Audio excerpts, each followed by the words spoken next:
ವಿಶ್ವ ಪರಿಸರ ದಿನಾಚರಣೆ ಹಿನ್ನೆಲೆಯಲ್ಲಿ ಉಪರಾಷ್ಟ್ರಪತಿ ಪ್ರಧಾನಿ ಸೇರಿದಂತೆ ಹಲವು ಗಣ್ಯರು ಸಸಿ ನೆಟ್ಟರು. ಉಪರಾಷ್ಟ್ರಪತಿ ಸಿಪಿ ರಾಧಾಕೃಷ್ಣನ್ ದೆಹಲಿಯ ತಮ್ಮ ಅಧಿಕೃತ ಭವನದಲ್ಲಿ ತಾಯಿ ಹೆಸರಿನಲ್ಲಿ ಒಂದು ವೃಕ್ಷ ಯೋಜನೆಯಡಿ ಸಸಿ ನೆಟ್ಟರು.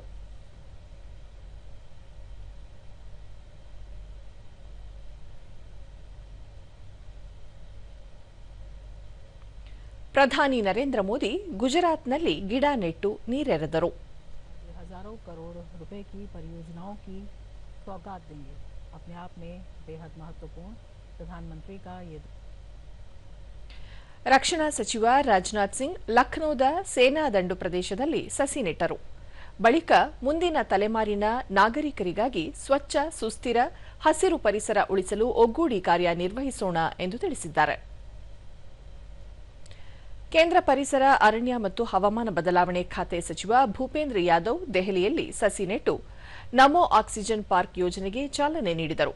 ಜೀವ ವೈವಿಧ್ಯ ಸಂರಕ್ಷಣೆ, ಸೌರಶಕ್ತಿಗೆ ಉತ್ತೇಜನ, ಅಂತಾರಾಷ್ಟ್ರೀಯ ಪರಿಸರ ಉಪಕ್ರಮಗಳು, ಹವಾಮಾನ ಬದಲಾವಣೆ ಕುರಿತ ಜಾಗತಿಕ ಗುರಿ ಮುಂತಾದ ಯೋಜನೆಗಳಲ್ಲಿ ಭಾರತ ಹೆಚ್ಚಿನ ಪ್ರಗತಿ ಸಾಧಿಸಿದೆ ಎಂದು ತಿಳಿಸಿದ್ದಾರೆ. ಕೇಂದ್ರ ವಾರ್ತಾ ಮತ್ತು ಪ್ರಸಾರ ಖಾತೆ ಸಚಿವ ಡಾ ಎಲ್ ಮುರುಗನ್ ಮತ್ತು ಪ್ರಸಾರ ಭಾರತಿ ಮುಖ್ಯ ಕಾರ್ಯನಿರ್ವಹಣಾಧಿಕಾರಿ ಗೌರವ್ ದ್ವಿವೇದಿ ದೆಹಲಿಯ ಆಕಾಶವಾಣಿ ಕೇಂದ್ರದ ಆವರಣದಲ್ಲಿಂದು ತಾಯಿಯ ಹೆಸರಿನಲ್ಲಿ ಒಂದು ವೃಕ್ಷ ಯೋಜನೆಯಡಿ ಸಸಿ ನೆಟ್ಟರು. ಸಚಿವ ಎಲ್ ಮುರುಗನ್, ಶುದ್ಧ ಜಲ ಮತ್ತು ಅರಣ್ಯ ರಕ್ಷಣೆ ಎಲ್ಲರ ಹೊಣೆಯಾಗಿದ್ದು ಪರಿಸರ ರಕ್ಷಣೆಗೆ ನಾಗರಿಕರು ಮುಂದಾಗಬೇಕು ಎಂದು ಕೋರಿದರು. Already we are all doing this for the past couple of years. So our Honorable Prime Minister Shri Narendra Modi's vision for the Viksit Bharat, while we are reaching the Viksit Bharat, our environmental will be clear, our air, our water, our forest, our all the area where we are living.